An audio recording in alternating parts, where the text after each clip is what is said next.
দেখা যাচ্ছে এভির জীবনে আবার আরেকটা নতুন ভিলেন আসতে চলেছে। সে কে জানতে হলে স্কিপ না করে পুরো ভিডিওটা দেখতে থাকো। হ্যালো বন্ধুরা, আমি অনু, আপডেট উইথ অনু চ্যানেলে তোমাদের স্বাগত। আমি চলে এসেছি কথা সিরিয়ালের আপডেট নিয়ে। কথা সিরিয়ালে তো দেখা যাচ্ছে জুনি তার স্বামী অঙ্কিতকে জানিয়ে দেয় যে তাদের মধ্যে যে ডিস্টেন্স ক্রিয়েট হয়েছে সেটা মিটতে সময় লাগবে। জুনিকে সময় দিতে হবে, না হলে জুনি আগের মতো সহজ সরল হতে পারবে না অঙ্কিতের সাথে। অঙ্কিত জুনির জন্য অপেক্ষা করতে রাজি, কিন্তু জুনি যাতে অঙ্কিতকে ছেড়ে চলে না যায় সেটাই সে রিকোয়েস্ট করে জুনিকে।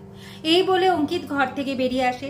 কথা বুঝতে পারে যে জুনি অঙ্কিতকে কি বলতে পারে। সে এইটুকু আশ্বাস করে অঙ্কিতকে যে জুনি কোনোদিন অঙ্কিতকে ছেড়ে যাবে না। অন্যদিকে দেখা যাচ্ছে যে মিস্টার রয়ের সাথে এভির কথোপকথন হচ্ছে। তাতে ঠিক হচ্ছে যে সিঙ্গাপুরে একটা কুকিং ট্রেড ফেয়ার হতে চলেছে। সেখানে এভি যাবে মাই মমস ক্যাফেকে রিপ্রেজেন্ট করতে, আর তার সাথে যাবে কথা। তবে কথা সেইটা এখনো জানে না, কথার কাছে এটা সারপ্রাইজই থাকবে।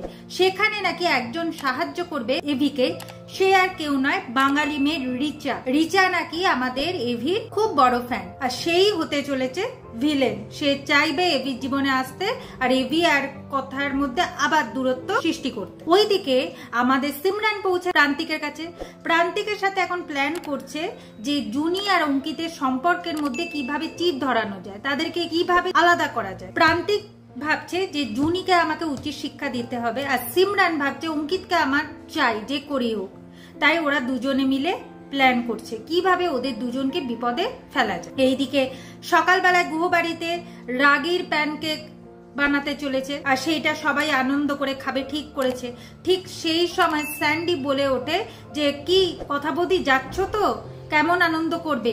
আর তখনই এভি এসে স্যান্ডির মুখ বন্ধ করে দেয়, বলে কিনা না না, ওই যে কাল রাতে বললাম না আমাদের একটা কুইজ কম্পিটিশন হবে, সেই সবের কথা বলছে, তুই কিছু মনে করিস না, কথা ওর কথা ছাড়।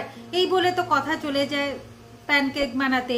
এইদিকে ওরা সবাই মিলে প্ল্যান করছে যে সিঙ্গাপুরে যাবে, সিঙ্গাপুরে গিয়ে কি কি করবে, আর কথার কাছে তো সেটা সারপ্রাইজ। কথা ভাবছে যে হচ্ছেটা কি।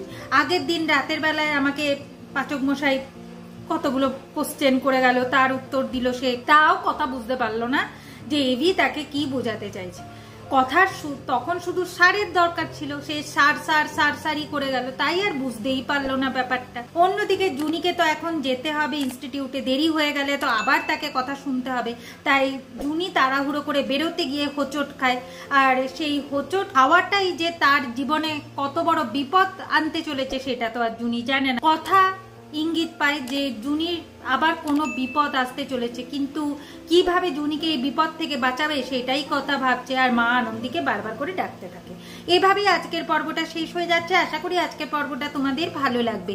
ভিডিওটা ভালো লাগলে লাইক, শেয়ার ও সাবস্ক্রাইব করে দিও। ভিডিওটা দেখবার জন্য অসংখ্য ধন্যবাদ।